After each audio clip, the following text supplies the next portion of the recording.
Pasarán muchos años para que el mundo olvide el legado del recién fallecido Papa Francisco. Sus decisiones, mensajes y posturas tienen un muy profundo calado social, político y pastoral.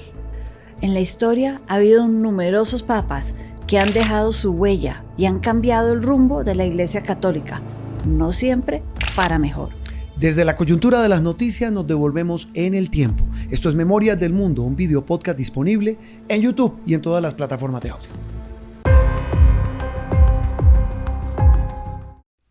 Teresita, siempre que se muere un papa se habla de su legado, pero no siempre que se muere un papa se habla del enorme legado que deja un hombre como Francisco. Tal vez, y usted me corregirá, el último papa que yo recuerde que había dejado una huella tan profunda había sido Juan Pablo II. Pero cuando uno habla del legado de Francisco, ¿qué se le viene a usted a la mente? Son muchos los temas, los vulnerables, las minorías, pero sobre todo el legado ya que su sucesor va a tener que respetar porque es muy difícil de borrar. Están los temas, por ejemplo, de migración, medio ambiente, todo el tema de la minoría, la corrupción dentro de la iglesia. Son muchos los temas gruesos con los que se metió Francisco en su papado.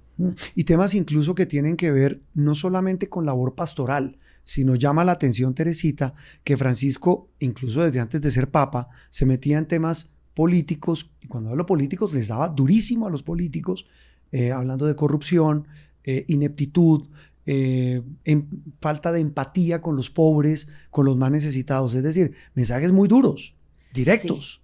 Sí, mensajes de un jefe de Estado, es que él era jefe de Estado del Vaticano, y actuaba como tal y no perdía ocasión para ir ante Naciones Unidas como jefe de Estado y hablar como papa, sí, porque él siempre fue el papa, el representante de Dios para los católicos, pero en temas que tal vez el mundo de la política moderna iba dejando de lado, o porque no daban lo suficiente en plata, o porque no eran importantes, él los puso en el ajedrez mundial. Tal vez, y algo que reafirma esa tesis, Teresita, es que la última aparición pública del Papa, el domingo antes de su fallecimiento, estaba ya muy, muy alicaído, fue para hablar de desarme. La guerra. O de la rearme paz. mejor. Él fue muy enfático en sus últimos años en la paz, no solo en Palestina, ya hablaba con los párrocos de Palestina, el párroco católico todos los días. Yo me imagino que le preguntaba, bueno, ¿hoy sobrevivieron, no sobrevivieron? ¿Cómo está la situación? Pero más allá de mantener ese contacto, ese apoyo, al mundo entero le decía, la paz, no podemos vivir en guerra. Y el domingo de Pascua y Resurrección habló y dijo, por la paz, en 3 lugares del mundo, mencionó de manera específica, pero estaba con la idea de que hay que aprovechar para la paz un domingo de Pascua y Resurrección. En Israel, en la Franja de Gaza, en Ucrania, que le quedaba al lado, es que Europa está en guerra. Y el tercero que mencionó es uno que tal vez vemos poco desde Colombia, pero que es muy grave, que es Sudán, que están también en plena guerra civil, sí. Teresita, incluso para cerrar este capítulo de sus posiciones, las de Francisco, en temas de guerra y paz, él fue clave, por ejemplo, en el acercamiento del entonces gobierno de Barack Obama con los Castro. Y pues logró, bajo su mediación muy silenciosa, de que restablecieran relaciones, algo que era impensado. Sí, es que él piensa que toda la humanidad son hermanos, que no tiene que haber pueblos excluidos, porque los pueblos excluidos generan pobreza, migración, rechazo, y esos son temas que para él deben dejar de existir. Y ni que hablar del papel en el proceso de paz en Colombia, sus posturas y sus posiciones. Pero hablemos de otro tema clave, la migración. Tal vez yo no recuerdo un papa, y pues obviamente porque el tema le tocó a él en esta época, el fenómeno de la migración y sus posturas muy fuertes frente a los países antimigrantes. Sí, su familia, bueno, venía de migrantes italianos. Él hablaba perfecto italiano porque a él lo cuidó, era el mayor de todos, lo cuidó su abuela, y su abuela nunca aprendió español, siempre habló en italiano. Entonces él hablaba perfecto italiano, era como su lengua materna, podríamos decir de alguna manera. Eran inmigrantes. Y cuando él llegó a ser papa y vio todo este drama que no era nuevo, pero lo que hizo fue poner la luz sobre el drama. Por ejemplo, su primer viaje como papa, y esto es importante, todos los jefes de Estado, su primer viaje dice mucho de qué consideran ellos importante y por dónde quieren mandar su primer mandato. mensaje. Fue a Lampedusa. Lampedusa es una pequeña isla en el sur de Italia que hoy en día tiene más migrantes que italianos. Es el primer puerto de entrada, por decirlo de alguna manera, de los migrantes que vienen del norte de África a Europa, por Túnez.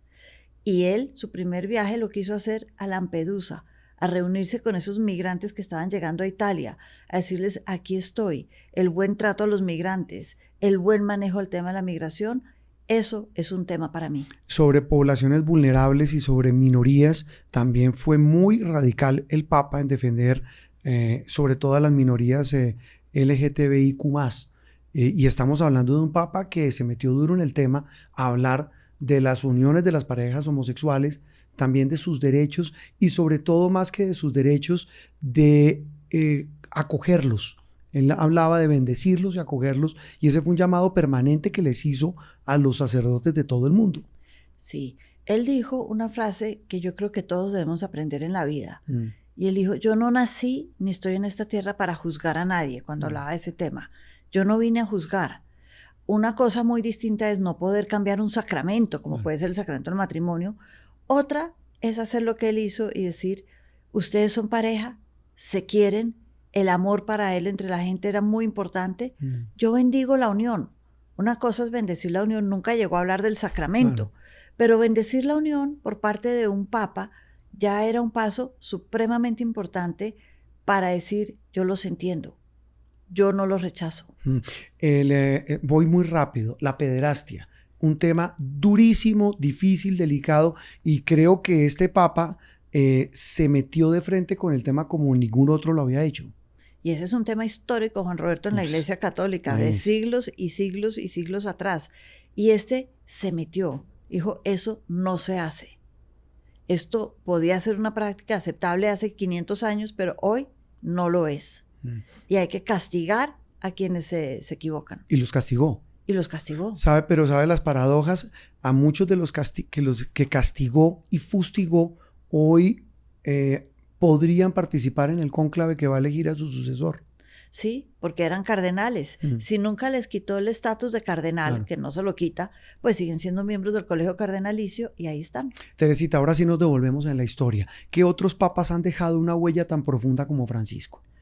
Yo creo que empiezo por el más reciente, que no se me había ocurrido Juan Pablo II, siendo un papa supremamente importante y estuvo muchísimos años y tal vez dejó de legado el fin de la Guerra Fría y su participación ahí.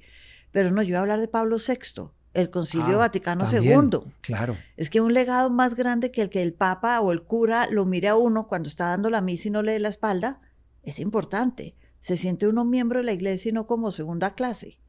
Que la misa sea no en latín, sino en el idioma que uno hable.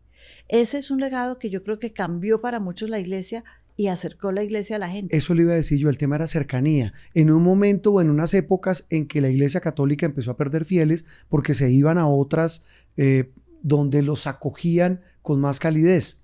Sí, no le daban la espalda, es que le den a uno la espalda y no lo miren. Uno dice, bueno, ¿qué estoy haciendo aquí parado? Entonces, eso fue, yo creo, un cambio, un legado muy importante, y es un legado que, por más que existan ciertas facciones que dicen hay que volver a la misa de espaldas y en latín, se mantiene. ¿Qué otros ya más atrás en el pasado dejaron algún tipo de huella, incluso no solo positiva? No siempre positiva. Hay legados, por ejemplo, interesantes los Medici. Cuando fueron papas, dejaron un legado artístico. Ellos venían de Florencia, el Renacimiento, y el legado más importante, este sí es positivo, la Capilla Sistina. No, casi nada, ¿no? Contratar a todos estos, eran mecenas de muchos artistas, y los artistas no siempre estaban del lado de la iglesia, tenían una vida, llamémosla... licenciosa. Pero los apoyaron a todos y el legado más grande que hay ahí es la Capilla Sistina. Pues ahí en ese lugar se reúne el cónclave para elegir al nuevo papa. Claro, toda la parte de arte, de historia, todo. Sí, hay otros legados que no son tan... Yo digo, la Capilla Sistina es muy agradable. Hay otros que no, por ejemplo, hay padres como, estoy pensando siglo IX. Sí. siglo X, cuando renuncia el primer papa, que escribe además una bula diciendo por qué los papas pueden renunciar. Benedicto se llamaba. Quien le siguió, Gregorio, el papa Gregorio, cambió las reglas de la iglesia y empezó a hablarse en la iglesia de algo que se llama la simonía. Simonía viene de Simón. Simón no me parece que sea el representante de esto, pero simonía quiere decir el que compra los cargos de la iglesia. Y se empezó a crear la práctica, sobre todo después de la llegada del Islam, para tener una Roma fuerte, territorio fuerte, de comprar los cardenalicios, compraban el hecho de ser cardenales, la iglesia se compraba el derecho a ser cura, a ser papa, y esto fue muy grave durante la primera parte de la Edad Media. Recordemos, por ejemplo, a los Borgia en italiano. Se compraba, entonces generaron prácticas que duraron siglos en destruirse, comprarse el papado. Pero mire cómo el clientelismo quedó no solamente en la iglesia, porque estoy recordando mucho de lo que pasa en la política moderna, que muchos cargos se compran. Teresita, el papa de la Segunda Guerra. Pío XII. Muy criticado. Tiene una frase que es poco conocida de él, dice, más vale pasar agachado que despertar la ira de los nazis. Por eso fue criticado. Tiene una de ancho y de largo, porque hay quienes dicen que pasar agachado era hacer las cosas en secreto y que salvó a más de 900 personas de todas maneras. Pero la historia dice otra criticado. Cosa. Hubo otro cambio interesante, Concilio de Trenta. ¿En qué época? Estamos hablando de 1200, siglo XIII. El tema del celibato. Importante. Creo que un tema sensible, ¿no? Un tema sensible que nace hace 800 años. No nació con Jesús, no nació con Pedro, el primer papa. Eso es un tema muy posterior y se empezó a dar nuevamente por el tema de la riqueza. Mire que cuando hablamos en este episodio de Memorias del Mundo de legados de los papas, al final del camino lo que queda es que independientemente de que otras religiones y otras iglesias hayan adquirido una importancia enorme a lo largo del tiempo, el poder de la Iglesia Católica es impresionante. Es que son 2000 años de historia, 2000 años de diplomacia. De poder. De poder y de intrigas. Teresita, porque las noticias también tienen historia. Esto es Memorias del Mundo, un video podcast disponible en YouTube y en todas las plataformas de audio.